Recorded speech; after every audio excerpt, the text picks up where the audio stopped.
आप देख रहे हैं रोशन पाकिस्तान न्यूज।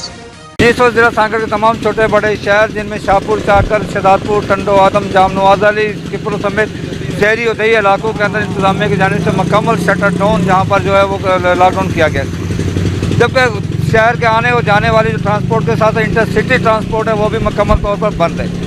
जबकि इंतजामिया की जानिब से दावा किया जा रहा है कि वो सख्ती से जहाँ पर आवाम को ये कहा जा रहा है कि वो SOP पर अमल करें, मास्क को पहने, लेकिन यहाँ पर मास्क पहनने के हवाले बता दूँ कि यहाँ पर कोई भी यहाँ का शहरी जो है वो मास्क पहनने को तैयार नहीं है। कोरोना की सूरत ये है कि यहाँ पर 0.2% जहाँ पर कोरोना वायरस है, लेकिन वैक्सीन जो है वो यहाँ पर मौजूद नहीं है। और दूसरी जानिब जहाँ पर कल जो ईद मनाई जाएगी, कारोबारी ज़िंदगी जो है मुअत्तल है, जबकि कल SOP पर क्या नमाजी जो है वो SOP पर अमल दरामद करते या नहीं करते। यहाँ पर 1 दर्जन से ज़ायद शहर के अंदर मसाजिद, इमामाबाद गाँव के और खुले मैदानों के अंदर ईद नमाज अदा की जाएगी।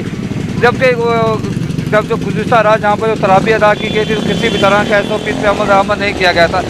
इस वक्त ईद के हवाले से बता दूँ, इस वक्त ख़रीदारी जो है वो उसका सिलसिला भी जारी है, लेकिन वो तमाम के तमाम जो है वो खुफिया तरीक़ों से यहाँ पर ख़रीदारी की जा रही है। लेकिन बड़े बाज़ार जो हैं वो इस वक्त यहाँ पर बंद है, जिसकी बिना पर ज़िंदगी जो है वो मफलूज हो चुकी है। इंतज़ामिया की जानिब से शाम ढलते ही यहाँ पर पुलिस, रेंजर्स और फौज की निगरानी के अंदर यहाँ पर लॉकडाउन कराने के लिए जो तमाम दुकानें जो खुली होती हैं उनको बंद कराने का भी सिलसिला जारी है। तो देखना चाहिए कि कल जब ईद की नमाज़ अदा की जाएगी खुले मैदानों में, मसाजिद में और इमामाबाद गाँव में, क्या सांगड़ के अवाम SOP पर जो इंतज़ामिया की जानिब से यहाँ पर हदायत जारी की है कि उस पर अमल दरामद करते जाएंगे। जी।